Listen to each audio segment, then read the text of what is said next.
Sean, he got 45% of Hispanics running a mass deportation message and building the wall because it turns out people of Hispanic persuasion like to have affordable gas and groceries. They don't want crime in their streets either. And a culture that is built on machismo and male and female don't want you coming along and telling them that men can be women. They also don't want the government into their Catholic church describing you as domestic terrorists.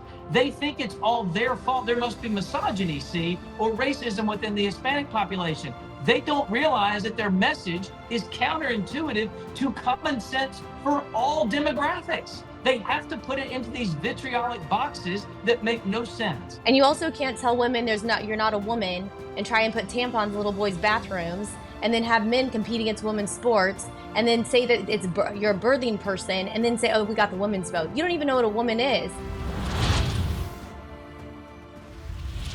All right, guys, good Thursday. We are on a glide path to the weekend and a glorious weekend. I think there's a lot of people who are looking forward to a weekend that needs some rest. A lot of races still being called. We got a lot to get over. Kamala finally conceded. I want to see if the panel thinks that, well, I'll be interested in their take, put it that way. I'll give you my take on her speech in a second. But I want to hear what they think. A lot of updates on races, a lot of discussion about potential jobs, a lot of after action reports on both sides. We got a lot to get into it. Before I do that, as I mentioned, I'm exhausted. I know the panel is exhausted because of how much work they've put in. Many of you stayed up late too. If you're looking for some great coffee because you did that, you know my friends at Wire to Fish. This is amazing coffee. If you're looking for a new coffee because you realized that you don't want to give your money to places like Starbucks and other places that will take the profits and go invest them in bad places and bad causes. Well, Wire to Fish actually supports faith-based organizations and clean water initiatives, some great stuff that we can all get behind. I want to have great coffee that supports great causes. Wire to Fish does that. Go to wired2fishcoffee.com. Use code WeCare for 15% off. We care, one word. So, I'm not great with grammar all the time. That's just one thing. We care for 15% off. Wired to Fish, the numeral 2, coffee.com. All right. I'm going to get into this. I mean, the landslide, the Senate race is so much to get into. I want to give you one last, and then I want to talk about the Supreme Court because there's a big potential. We talk a lot about jobs. Well, there might be some openings on the Supreme Court and how important this could be. This is why I've said for a long time, and we'll talk about why the number of Republican senators is also important. All right, before I bring the panel in, I think, I hope you think I look great. A little weight loss here because I've tried something new. I've struggled with it my whole life. I admit it. I'm sorry. The reality is, though, I talked to my friend Seb Gorka. He looks great, doesn't he? I can admit that. I'm a confident man. Seb Gorka looks great. I asked him what he was doing. He said he started doing PhD weight loss. It transformed his life. There's accountability. You actually talk with a nutritionist every week. So I said, great, hook me up. He did. We had a conversation. They told me some of the bad stuff I was eating and set me straight. I've got a regimented schedule. I'm down 4 pounds in a week. Not bad, huh? But just nothing crazy. A nutritionist that guides you through this, some weekly accountability. I'm telling you, it's great. And they do have some starter foods that come along with it at no extra cost. You have these weekly weigh-ins. I'm telling you, it's not a diet. It's not a fad. It's talking to you about your lifestyle. And I love it. I've learned a lot. So call 1-864-644-1900 or go more specifically, myphdweightloss.com, myphdweightloss. And I'll give you some updates as I go along. All right, let me bring in the panel to break this all down. The host here in our nation's capital of a show that I go on once in a while and give some great insight to at WMAL, Larry O'Connor of O'Connor and Company. I had to change the name of the show because my last show was Spicer and Company, then Larry copied me, and that's why I just had to go to Sean Spicer show. Hogan Gidley, who was served as deputy press secretary in the Trump White House. Please don't step on Hogan's introduction. He sent me 2 pages. National press secretary of the 2020 campaign. Over at America First Policy Institute. And then his neighbor down the hall there, who was crushing it, giving us updates. Amazing work. We'll talk about the work that the third party did, the ground game that the press didn't say existed. Ashley Hayek, America First Works, longtime Trump supporter. All right, guys, where to start? Landslide. Take me away. It's not just a Fleetwood Mac song. It is the Trump. And we talked about it yesterday. Trump, New Jersey, 51% is what Harris was held to. California, he lost by 29 points. Ashley's home state in 2020. He down to 17. The wave went from coast to coast, my friends. I told you, we called it. We nailed it. We said J.D. Vance was going to be the VP here and 212 electoral votes. Boom, boom. Just saying, I'll give you your lottery tickets. All right, let me just start. Ashley, Harris conceded last night. She called President Trump. Of course, she called him President-elect Trump. No, he's President Trump, my friends. Maybe I'm picky and petty, but you know what? Ashley, what do you think of the speech? I think she did a very nice job reading from her teleprompter that was working. So that was a good start for her. And then also, that's it. That's all I have for her. Okay. She's so we don't have to spend a lot of time. Not a lot of time. Anyone else want to weigh in on the speech? Because I think Hogan. I think someone said that she showed no gratitude, and I was like, wasn't her campaign brat? So maybe it should be gratitude. That's kind of what it was. It's kind of dark, kind of divisive. They're doubling down on what got them beaten in this election, and there's going to be more of the same from the party, as you've seen kind of some of the blowback from other people. Just real quick, their answer is, it's not just white men who are racist. Turns out Hispanics are racist and blacks are racist too. That was Joe Scarborough's wonderful assessment after, right? So it's everyone's racist, not we have bad policies that no one likes. Yeah. So we'll see what goes forward. Larry, Yeah. Okay, I want to ask you this. I don't know how. I'm balancing a lot of thoughts. Maybe I'm just tired and I need more wired to fish coffee. But part of like this is I'm balancing being a Christian and wanting to be kind and nice and savoring this win, right? And just saying, show grace to my neighbor. I know there's where I live, a lot of my neighbors, literally, not figuratively. But at the same time, I'm like, to Hogan's point, you called us a lot of names. Like I do. Look, I admit it. I can be petty, so yeah. I'll admit it. But I have these conflicting feelings. I'm like, you know what, guys? You called us a lot of bad things for a long time. Yeah. And at the same time, then I've got the good angel on the other shoulder saying, okay, Sean, treat others as you would like to be treated yourselves. I've been on both sides. So what? Tell me what you think. I think we share a faith, and I've got that angel on my shoulder too. And the way that I'm sort of looking at this right now, in a couple of things. First of all, certainly in our personal lives with people in our family and our friends, and yes, your literal neighbors, of course you should extend that hand or even a hug because you've been on the other side of it. And on a human level, one-to-one, that's who we are as Americans, especially Christian Americans, if I could. But there's something bigger here. There's been a lot of lecturing in the last 48 hours about how we, the winning side of this political campaign, which was in fact a landslide, properly described in every possible way, how it's now incumbent on us to figure out the unity equation. No, the unity begins with the losing side. Okay, that's... The losers are supposed to say, okay, you guys won. And but that speech was laden with fight, okay. Which was confusing to me because I thought there were going to be internment camps and no future elections. So what's all this hope and change that we were hearing in the speech, unless that was all lies too? Right. Ashley, hi. Can you help me here? I agree. I mean, I'm with Larry. Like I don't mean to dance on their graves. We won. And now you guys say, okay, here's when we can work with you. Like it's not our obligation to say, everyone keeps going, Trump should extend an olive branch. I'm like, let me just show you guys the chart. All but two states he gained ground in. That one's up. And then the other one here, you look, the shifts every 50 states from 2020 to 24. I mean, they're becoming a smaller group. We became a larger group. It wasn't their electoral college talking point got taken away. He crushed it in the popular vote. What President Trump is saying is growing. I don't need to figure out how to make you feel better. You guys realize you're the ones missing out on this.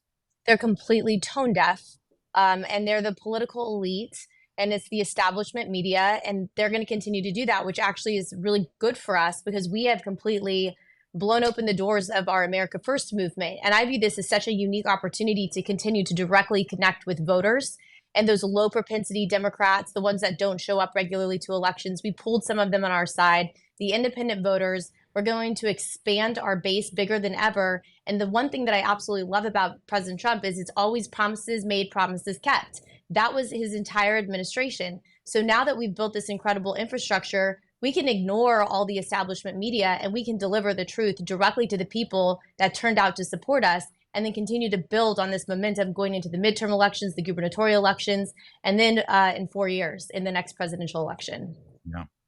Yeah. Let me just make this point, though. I do think it's vital to recognize even they don't believe what they're saying about our side and Donald Trump. And here's how you know. If they really believe we were evil and Hitler and Nazis, et cetera, would several Democrat candidates for Senate be running ads where they were embracing Donald Trump? Right. Would Democrats like Chuck Schumer and others be sitting next to him while he's making jokes and they're laughing with him at the Al Smith dinner? Would Joe Biden actually put on a MAGA hat at a rally to be funny if he thought that this guy was really Hitler? But that's not new for Kamala Harris, saying anything to get elected, because remember, after working with Beau Biden, Joe's son, who died of a brain tumor, after having Joe Biden into her state, California, to help her with elections, she got on a debate stage and called him a racist and a rapist, okay? Had T-shirts made, and it fell flat. She has no problem saying anything, doing anything to try and get elected. They all know this isn't true. The problem is, after this election, Donald Trump expanded the Republican base. In fact, this is the most diverse coalition in the history of Republican politics, and it was led by Donald Trump. And their response is, everyone's just racist. That's the problem. Everyone's concerned about democracy. And Sean, you just hit it. I heard somebody over at NBC saying, I think people just gave up on democracy. The definition of democracy is a free and fair election. We just had one, and he won the popular vote. So you can't even use that as an excuse now to try and say the system's broken. It was a mandate for Donald Trump. He can move forward in strength and power, knowing that a majority of the American people accepted our simple version, which is you want to pay more for gas and groceries or you don't. You want wars breaking out all over the world or you don't. You want to close southern border or you don't. They knew Donald Trump gave them successes. They knew Kamala Harris gave them failures, and the media can spin it any way they want to. The American people understood the simple message because just a few short years ago, they were experiencing peace and prosperity, and now they aren't. I would just say this. Two things. After we lost in 2012, the Romney campaign, we at the RNC underwent what we called the Growth and Opportunity Project. There's another name that people call it. I don't like the word, so I'm not going to use it. But we basically looked at ourselves, and where the media missed it is they pulled out some comments about immigration or whatever. But the bottom line is we looked at the party writ large, not just the RNC, and said, what do we need to do better? And this affects groups like America First Works in a second, because one of the biggest takeaways was that we said we need robust third parties to be additive, right? We can't just do everything ourselves. We need a research arm, and America Rising came out of that, right? And we said third parties need to play a bigger role, and we need to embrace them, not resist them. So the first question I want to ask, because I want to get to the role of America First Works and the great works that actually you guys did in states like Michigan, and that you were telling us, hey, here's what we're getting, here's the results, because they mocked us. They said, he's outsourced the ground game. And gosh, it worked. We did this in 2012. So the first question, and I only say this because I'm so tired that I want to forget the second one, because I want to get to the third party piece. Does the Democratic Party, and we can just be quick on this, do you think they engage in any kind of soul searching, or do they do what Bernie Sanders just says and goes, this was a problem because you didn't affect working Americans? I felt like they can either point to racism or bad messaging, or do they fundamentally just put their head in the sand? Larry, is there any attempt that you think that they will undergo to figure out what really went wrong? Early indications suggest no, mostly because you hear these names popping up as the next nominees: Pete Buttigieg, Wes Moore. These are the same kind, and Gretchen Whitmer, same kind of sort of hectoring, lecturing kind of politicians who tell you how you're supposed to behave, what you're supposed to think. And when they hear what your political beliefs are, they start calling you all the names that they've been calling us. That's the biggest problem here. Bernie Sanders sort of touched on it. We stopped listening to, I shouldn't say we, I'm quoting Bernie. They stopped listening to and then speaking for the people. Instead, they were yelling and lecturing at us and telling us what we were to do. And we still have a democratic process in this constitutional republic, and we don't like being told what to do. And that's what happened this week.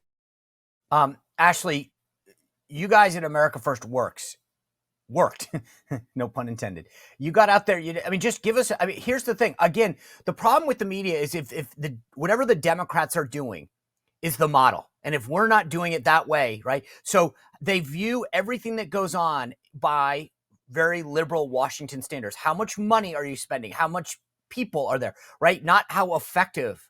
So talk to me about the role of third parties. What's the takeaway that we on our side need to get about the effectiveness of groups like America First Works? So our number one priority was to just rethink how we were doing politics in general and view it as a business instead of as a typical campaign. And you have to make sure that it lives in perpetuity. It doesn't just pack up at the end of the campaign. It's something that we can continue to build on. So a couple pieces went into this. The first was bringing together all the C4 organizations so that we could actually coordinate and work together like never before. And typically, conservative organizations like to compete against one another. They feel like they have to compete for resources. So if we could give them access to maybe some of our donors or give them access to, some of our surrogates at America First, then they would be more incentivized to work with us. And it was actually really simple because at the end of the day, we all just wanted to win. The second thing was to focus on low propensity and no propensity voters, especially people who did not vote in the 2020 election. And how do we convert them to be voters and bank the vote ahead of time, which was what the president had got on board with, a lot of the campaign from the DJT world. And because of the FEC opinion, we could now legally work together on ground game specifically. So we were able to send our information to the Trump campaign and share data to target specifically who we were going to go after. So we ended up making about 5.7 million or visits to 5.7 million Americans. And just on the doors alone, for example, in Arizona, we knocked on about 477,000, almost 478,000 doors in Arizona. And of those people that we visited at the door, 47% of them actually voted before Election Day. And you look in places like Georgia, 61% of the people that we visited voted before Election Day. And then we had a secondary text messaging campaign. And the cool thing about that was we had real conversations. So we had about 50 volunteers who would deploy the text messages and then sit there and reply to them. So when someone replied, F you, they would say like, oh, I'm so sorry. Did I bother you? We just wanted to get you to your polling place. And they would reply, holy shit, this is a real person. And then they'd send us, a GIF, or they'd be like, oh, that's cool. Yeah, I'm going to vote next week or whatever. So we ended up sending about 29 million text messages over the course of the last 3 months. And then we had special teams. So for example, I had 20 Muslim Americans in Dearborn. They're from Dearborn. They speak Arabic and Farsi. They're super cool guys. They're young. They're in their 20s. One of them, his uncle, is the owner of Sheba restaurant that Don Jr. went and visited, and he ended up endorsing President Trump. But they were our door canvassers in Dearborn and Dearborn Heights and Hamtramck. And they would see the Kamala Harris guys come in, and they were Black American. They couldn't talk to the women because of their religion. So we had a separate team of girls, Muslim women, who would go and talk to the Muslim women. So it was a very strategic campaign. It was very intentionally done. There are so many people who love this country. We had moms whose children died of fentanyl tell their stories in Arizona and Scottsdale. We had, business owners in Milwaukee who were able to share their stories. We had a Back the Blue initiative that we were able to elevate in Saginaw. And Saginaw, that Back the Blue City Charter Amendment got almost 70% of the vote and flipped Saginaw to red. So it was absolutely phenomenal seeing how we were able to be impactful. And by the way, the Democrat mayor of the city of Saginaw came to our Back the Blue town hall and endorsed the city charter amendment on the spot. So we're able to see how we can reach so many people. And now, starting today, we're going back to those voters and we're saying, what do you want to see day first of a new administration? One thing could happen, and let's keep that conversation going so that we can make sure we, skip the crappy, liberal media and go directly to the American people. Wow. I am so fired up hearing that. I've been waiting my whole life to hear Republican operations like that, because the left organizing for America, what had been Obama for America, and they seemed like they were such a Mount Everest of this kind of political activism that we would never be able to replicate. And that's incredible. Thank you. One of the things that was so fascinating, what I actually did, and it was so granular down to the local level. And in fairness, Ash and I did some work together, so I got to see some of this up close. But I will say, let me give a warning, but also kind of the praise. I was on TV with a Democrat recently, and I was saying how much better Democrats typically are at ground game than Republicans. And the anchor said, "Why is that?" And before I could answer, this Democrat said exactly what I was going to say. She said, "It's basically our religion. We focus on it every day, year round. You guys wait till election year after Labor Day, and then you engage. By then, it's too late. You've lost. I'm sorry, that's the way it goes."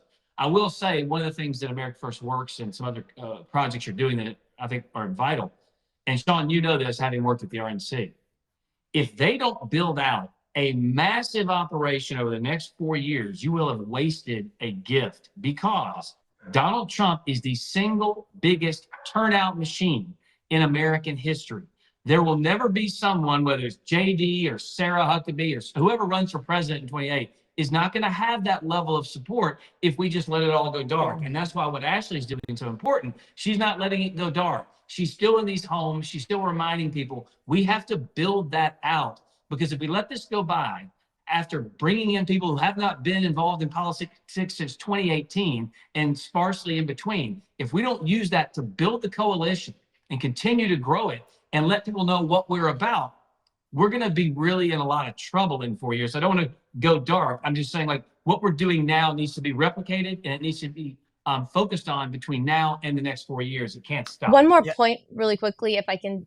So we worked really closely with all the other organizations. So like America PAC, if we went to a door and there was like 5 pieces of literature on that door, I could call Genera and say, hey, I think we're overlapping our universes. Can we back up a little bit? And, you know, if we wanted to reach hunters, I'm not going to send something from America First Works. You know, I have my friends at Hunter Nation that they have all of their surrogates. So, hey, Hunter Nation, we're seeing this in the data. Can you guys take on this piece? Turning Point Action. There's no greater organization to reach young men than Charlie Kirk and his operation. So it really was strategic. Moms for Liberty, Moms for America. You have all these amazing organizations. Let's build out the audiences and have the right messenger for those people. And that's, I think, was really a shared effort amongst the entire movement, which was really awesome.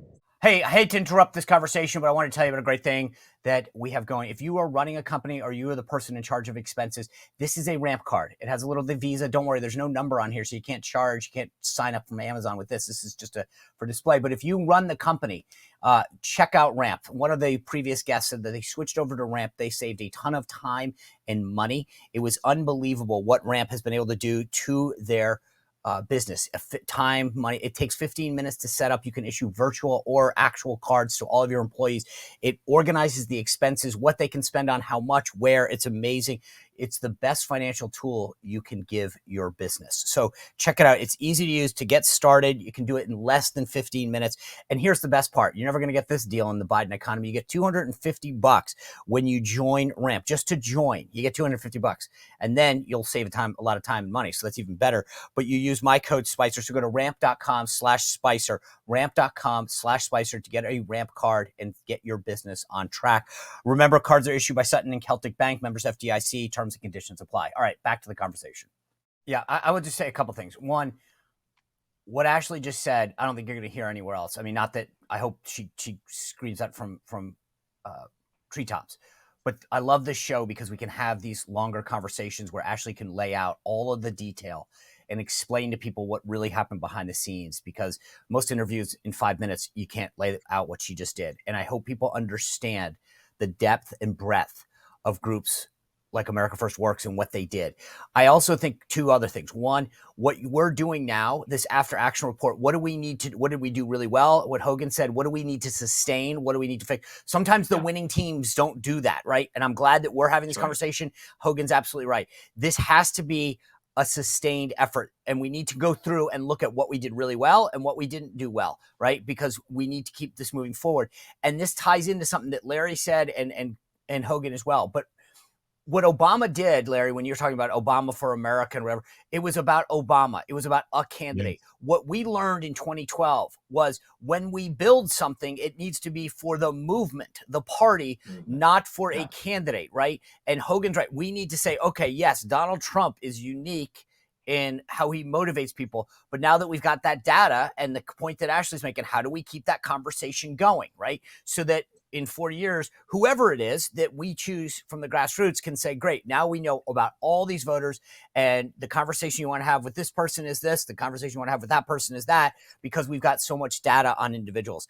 I will say, by the way, it is ironic how much accountability Ashley was talking about. We knew this about this. We got this many things. We can cite these numbers. Just an FYI, for all the billions of dollars in the money, Kamala Harris not only lost, but she's in debt now. There's reports millions of dollars in debt. Man, I would love to be a Democratic consultant, because you might have lost, but you financially won, didn't you? I mean, it's all right. I want to get to a couple. Go ahead, Larry. One quick thing I just want you to know, because I watch the media on the other side, because it's sort of show prep for what we do. The conversation over there, they don't understand. I love this show too because of this, because they still think this is just Trump. It's about rallies. It's about cult of personality. They don't get it. They really don't know that this is happening on the granular level. No. And when they do, they demean it. Right. You guys, Trump outsourced his ground game. Okay. Right. Ashley Hayek just came with the receipts. Here's how many people we talked to. Here's what they did. Here's how we persuaded them. They don't want, because the Democrats don't do that. So it can't be good. You guys don't spend as much money. It can't be good. Very liberal way of looking at the world. They think it's horrible.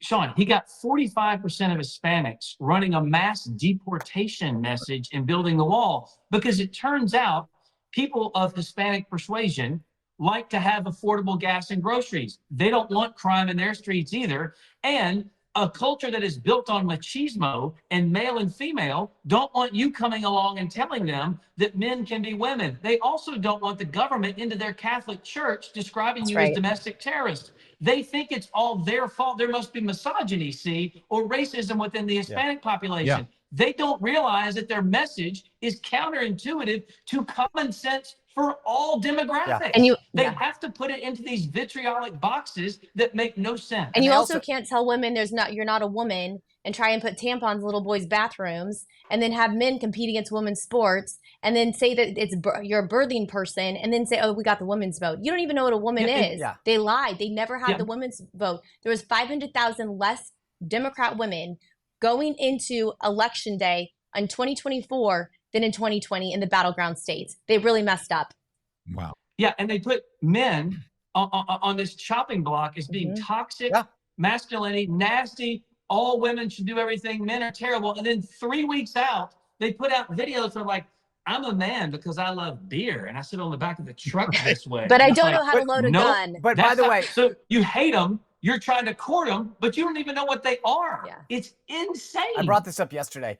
They sent a bunch of surrogates out to say exactly what, Julia Roberts telling people lie to your husband about who you're voting for. You know who was, I think, a powerful surrogate? I showed this on the show yesterday. The Catholic Church, right? This is what the bishops were putting out, telling people, that right before the election that, these teachings tell us 3 principles must guide how we vote. Many issues are important. Not all issues are equal. Protecting life is paramount. And so men and women going to church the week before election weren't lectured about who to vote for. They were reminded of the basic tenets of their faith, the principles that should guide us as individuals. And I think that was more powerful than Julia Roberts or any Oprah, whatever. Yeah. I do want to just give an update on some of these races, right? Pennsylvania, Dave McCormick. I think a lot of us know Dave. I texted with them this morning. This is going to be called, he will be the 53rd senator. I've talked about how important this was because the Senate, we all know this. Donald Trump wants to get these people in there to do these jobs. A lot of them are Senate confirmed. Yeah. We need them. And by getting to 53, we don't have to worry about, and I'm saying this respectfully, Senator Murkowski of Alaska and Senator Collins of Maine, who may not be as conservative as most of us. Now that you got 53, you're going to get them through, and you don't have to tie up J.D. Vance breaking ties. But guys, just before we get into people and jobs and SCOTUS maybe, were you shocked? I was actually, I love Dave's campaign. I will say this, Mike Rogers in Michigan, who was the only candidate that didn't come on the show, lost. So just, I'm just saying, well, that's not true. I guess Sam Brown will probably, but I was actually shocked about Hovde. I thought that he was going to pull this out. I thought he'd think Dave McCormick ran a great principled, disciplined campaign. But I thought Eric Hovde was coming on strong. Anything on the Senate races? I know, Ashley, you guys did a lot of stuff there. Hogan, you talked to a lot of these guys. I was that was actually the shock to me, though, of that was the only one that it looks like will definitely pull out. Well, they were smart because the left put an America First candidate on the ballot that directly pulled from Abdi's race. And I didn't catch it until it was too late. I think a lot of groups didn't catch it, and they should have probably been sued to church their candidacy had challenged, but that directly impacted the Wisconsin race. That was the number one issue, I think, why he lost. Okay. Here's the big thing. Ohio's going to have a new senator because J.D. Vance will be vice president of the United States. Governor Mike DeWine gets to make that choice. He's going to, based on previous comments, Vivek Ramaswamy has said he's interested. I believe that Jane Timken, who ran last cycle, she was the head of the party that Donald Trump installed there after the 2016 election, would make a great candidate. She's America First. She ran well. But I think she'd be awesome. Do you guys have any thoughts on Ohio Senate? Because it'll be interesting whether DeWine, he's not running for re-election. So the question is, does he pick somebody with the input of J.D. Vance and Donald Trump, or does he try to go it alone? Yeah, I think what's going to be interesting is how they pick for a lot of these cabinet positions and what that means for House. Yeah. Right. So do you pull someone like Elise Stefanik, who we need in the House, and put her? Hogan, put a pin in that for a second, because we'll pick up. Do you have any thoughts on Ohio Senator replacement? Yeah. I'm going Ken Blackwell. Oh, all day long. Okay. The Mary First. How All about right, that? that's okay. Yeah, strong. Yeah, okay. Blackwell would be great. I also, just for content purposes, for our streaming shows and for radio, Vivek is just absolute, untapped brilliance there, and people love seeing him and hearing him. He'd be awesome. But if he doesn't get that seat, hopefully he'll get a job in the administration. By the way, dark horse idea. You're right. DeWine is termed out, and DeWine, has he had a real job other than being a politician? Well, he already was a senator. You think he might want to name himself? Will he put himself back in the U.S. Senate? Do we want another Mitt Romney person? Come on. He's so weak. He's one of those. He's the one who vetoed the bill that would have stopped the transgender stuff. I don't want that in the Senate. I'm not saying I want him to do it. No. I'm just saying what's he going to do with his life? No, I know. Because all he knows what to do. Maybe he'll put himself back That's in my DC. fear. Hogan, hopefully we can get to SCOTUS in a minute, but I want to get back to the point you were making, because if the House just has a 3-seat majority, right, that affects who you can choose out of there, whether it's Elise Stefanik or Mike Waltz from Florida. If the Senate, you have to think about how do you guarantee a Republican governor can replace them and what the state law is. So, Hogan, pick up on where you were. Well, there may be a prevailing sentiment that says, to hell with it. We want the best people there and we're going to do it. Or there may be a strategic thought where they go, all right, maybe I can't get my first choice, but my second choice is so-and-so from, Ohio. But I got to make sure the governor's in the same position where they can put the person in to backfill that we also like, that would be an advocate for Make America Great Again or America First policies, right? So there's some strategic thought processes that I think are going on internally to figure that out, because you don't want to get rid of your majority. No, you can't. In the House. You can't do that. You can't choose Mike but Waltz if you give up the House, because then you're screwed, right? You can't get right. So let me just of course, and they're not going to do that.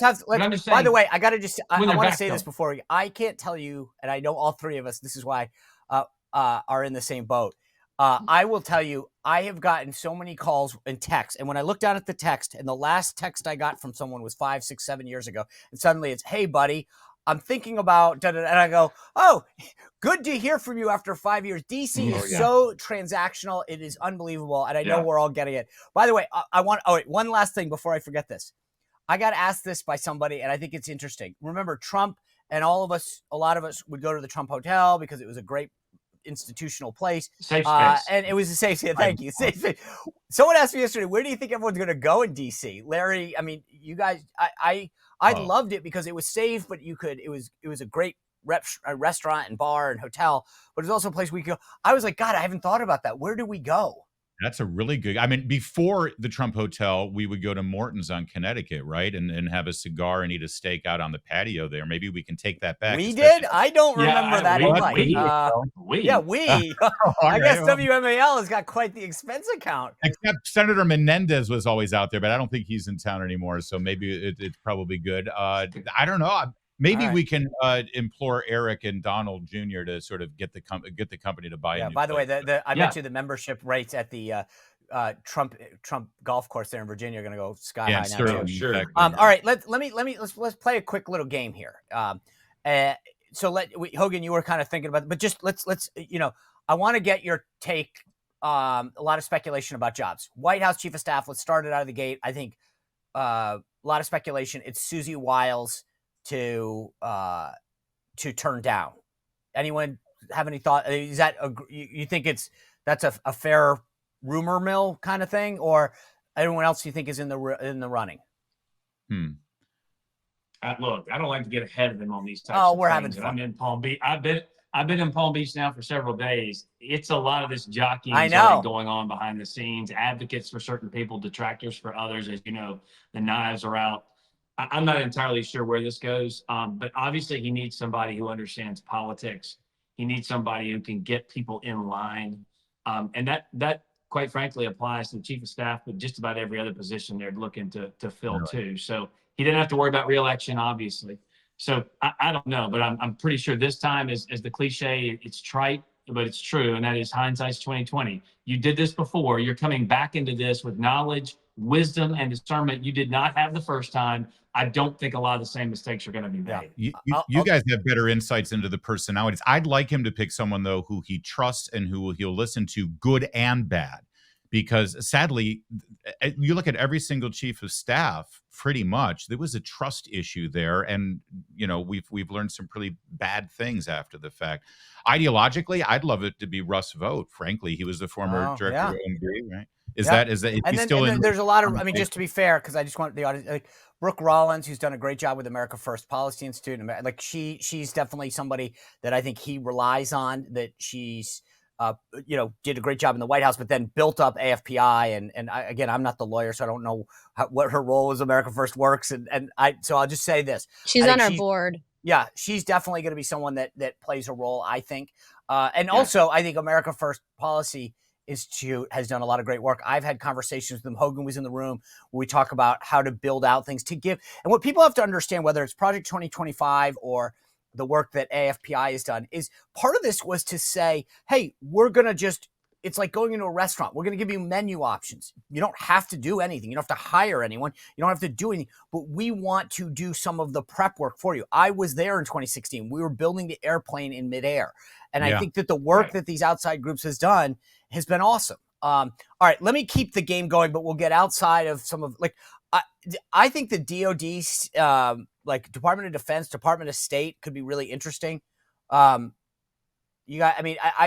think there's a lot of names that are being floated. And again, I'm not asking us to share any inside info, but I think that Tom Cotton took his name out of DOD consideration, right? He wants to stay in the Senate. I'm not that surprised by that, but is there anybody that you guys think you'll be shocked if they don't end up in the administration, or that there's a job that they're perfect for? Shocked if they don't? Well, I don't know. For DOD, I'd love. Listen. We've interviewed a ton of people over the last couple of years who are critical. I want someone who is still pissed off about Afghanistan, who's still pissed off about the pullout of Afghanistan and the lack of accountability. So I think it's someone like Congressman Mike Waltz, a member of the House of Representatives who will not, if they go to the administration, won't reduce the number of Republicans in the House majority. Right. He's one of them in his district. In state, I think Rick Grinnell has been so loyal to President Trump. He's got the resume. And now that we've got 53 Republican senators, I think he can get confirmed. And I think his job, he would love to reform Foggy Bottom from the bottom up. And it would be amazing. How about RFK, guys? I think last time I was there in 2016 when RFK came to Trump Tower, had a conversation, and I think some of the staffers freaked out and did everything they could to push him away. This time, I think he's in, and I think Trump is going to. I will be shocked if he doesn't play a White House czar kind of role. He's not going to go through Senate confirmation. I don't think, right? Yeah, no, I think that's right. I think he and Elon are poised to really do some strong stuff here, because if you're looking at government waste and government bloat, obviously someone like Elon Musk will be good at that. This is an administration that lost over $100 billion in COVID funds from misappropriation or fraud or whatever. They lose at least $60 billion a year in Medicare fraud. So he can look at that and fix that. But I think the Make America Healthy Again mantra is a good one too, because oftentimes we focus on the health care crisis, but it's really a health crisis that gets you to the health care you need in the first place. Yeah. So how do we get Americans living healthier? In the videos you've seen in the last 6 months or so of people testifying in different countries and other places, showing the color differences between Lucky Charms here and Lucky Charms in another country, or whatever the cereal was, to show the dye differences. People like that are really concerned about what we're putting into our bodies. And someone like RFK Jr. can speak to that. Now, as Trump said beautifully on the stage the night of we won the election, he stood up there and he's like, I love him. He's doing great stuff.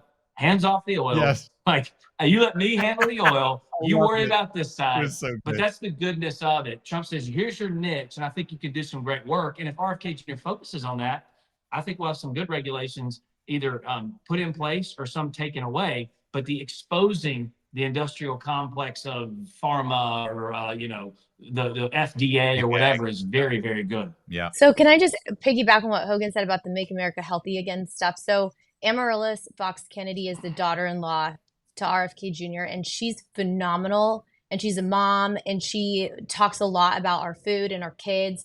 We did a teletown hall. So we have a really tiny little super PAC, and we did a teletown hall the night before the election, focused on Wisconsin because RFK was still on the ballot there. We had over 6,000 people on that teletown hall talking about, and it's mainly moms, talking about like health and our kids and our future and our food. Yeah. And that is going to actually build out this movement and the women within the conservative movement even bigger than what people are expecting. So I would keep your eyes on that. I love what Hogan said, though. What Elon and RFK are going to do is more expose some of the ridiculousness. I listen to some of this stuff and I go, you got to be kidding me. So you're on the board, on the FDA or NIH, and then you regulate these people and then they give you a grant. I mean, no wonder it's corrupt. And I think just exposing how some of this stuff, I've been in and around government for 30 years and I've suddenly started to go, you got to be kidding me. How is this possible? The exposure that they're going to bring to some of these issues where people say, wait a second, that's not healthy, but the government's been telling me it has been or is okay. And by the way, Elon Musk is going to get shivers down so many of the Washington folks who've been making money off of backroom deals and inefficiencies and whatever. So I think that's great. We talked a little bit about Senate and jobs. I think the Supreme Court, you've got two older justices, Alito and Thomas. I wish Clarence Thomas and Alito could stay there forever, but they can't. And potentially Sotomayor, right? This could be huge for Donald Trump to really remake the court, because I think that the justices that he appointed were massive, right? This could be, I thought that was probably the greatest achievement, long-standing, because so many things you can undo legally, but the justices, Brett Kavanaugh, Amy Coney Barrett, Neil Gorsuch, are relatively young. And so the idea that they're going to be there for generations and the impact that they've already had, I'm excited for the SCOTUS part of this. Yeah. Yeah, me too. And also, this is an opportunity to sort of acquiesce to the demands of the left and the media and sort of reach out, offer an olive branch. And so we adopt one of their ideas that has been so important to them. It is time to expand the Supreme Court. Instead of 7 more seats, how about 8 more seats, 9 more seats? That Donald Trump will appoint. They have to be approved by Ted Cruz and Josh Hawley first, of course, to make sure they get through the Senate. Let's do this thing. And I think that'll be a real good kumbaya moment. Dude, you know what? I joked about with the filibuster yesterday. I think that you're right, Larry. We should say in a spirit of bipartisanship, we will expand the court. We'll get rid of the filibuster, all of these Democratic initiatives. And I would love to hear Chuck Schumer have to argue against himself on this. I also think, by the way, I've warned about DC. I think what we need to do is do what I've been saying on the road to 270, chop off most of DC, give it back to Maryland, and call it a win. And that's just a pet peeve of mine. Amen. I know there's a movement, too, to take some of those agencies stuck in DC and actually move them into rural America, which would get rid of a lot of the bureaucrats and the deep state that just hang out there in the bowels of those buildings. That's an interesting thought, too, because if you move them, Department of Ag to Nebraska or something, those people aren't leaving Virginia for that. They're going to go into some think tank or something else. So those are interesting moves that President Trump could make. I do think the priorities are very clear. He's going to close the border on day one Yep. with some executive orders. I think he's going to do some things to get the economy back, obviously negotiate with foreign nations to prevent wars from breaking out. Those are things I think that are immediate right in front of him. But some of these other little fun things like that, the Supreme Court's a big one. And just real quick, Sean, you remember in 2016, Democrats were writing stories, i.e. the media, were saying to me, why is it so important to y'all? Like, why do you care so much about the Supreme Court? Do you think that's a driving motivator? I'm like, yes. Why? They said, I said, because we lose all the cases, not based on law, but by radical ideology of a judge who's trying to make law. That's the problem.